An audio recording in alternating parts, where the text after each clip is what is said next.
of the lesson earlier. A couple of things to just to talk to you about, go over just a recap of the lesson. For me, the left hand was a little bit too turned to the left, so gripping a club like this, thumb was on the top, so the dimple of the wrist, which is the centre of the wrist here, was sitting on the side of the shaft this way. Okay, so if I go anatomically neutral, flat left wrist here, you can see the face is now changed from being square, or even if I address the ball with the handle forward here. Okay, so you can see the leading edge would be square. We just flatten that wrist out, you see it opens the face. So one of the pieces that you did in your swing, I've said it with the long game before, that a little bit this way at the top. So if you notice here, my lead wrist is flat, the toe of the club is hanging down. One of the things that players will do, there's two ways in which they can square this. Now, one player can swing over and across the square. It's the kind of over the top move that you see a lot of players do. That club face you can see here is square. The other one is from this view, it's more visible from this view. Okay, so if I am open at the top, I can start to release out this way, and then the bottom of my swing can be before the ball. So there's some different components which get you to hit the low point forward. The first being, if I had a phrase to say any golfer, is where the weight is. So I will say weight left. So all good players at impact have their weight left and the handle slightly forward. Now I could still have, if I have this face open, I can still have the weight left, because I'm trying to square the face to the target subconsciously.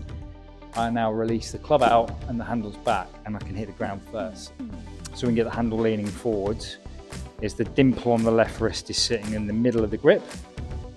Okay, I'll show you that there. The dimple of the hand is here, and as you're looking down, you should see 2 to 3 knuckles. So your thumb's going to look more on the side of the shaft here as opposed to on the top. So it's going to look a little bit more back. Okay, now the influence that has, my left wrist in the same position, you can see that the club face on the leading edge is not as it was at the start. It's much more this way. I'd actually have to cut my wrist to get it in the position it was before. So now I don't have to start swinging over the top or releasing this way. I'm now going to be able to deliver the face square and have the handle forward. So from here I can have my weight left, the handle forward. You can see the bottom of the swing. Okay, it's always after this cross, or this side of my stance, this part of the body is underneath the lead shoulder, because your movement is really good. It's the only thing I think that lets you down a little bit. One of the bits that you did to stop you crashing into the ground was actually start to react to this, was kind of bending your arms in this way. So you were narrowing the radius of the swing and releasing early to stop crashing into the ground. You start pulling in this way and your arms will bend. So all I wanted you to do is, once you got that grip better, I want you to practice. So I said to you, left hand grip. Okay, and then I wanted you to feel Tommy Fleetwood finish. So that was more arms straight, less rehinging of the shaft or the club this way, much more this way. So a nice way to practice that would be to find a distance you're comfortable with when you get on the driving range, or even some shorter chip shots.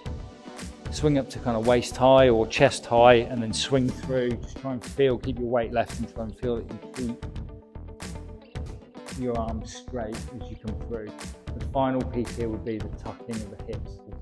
Feeling would be left hand grip, arms straight, tuck the hips this way, and that's going to get that done. I hope this helps. Let me know how it goes, and I look forward to catching up with you soon.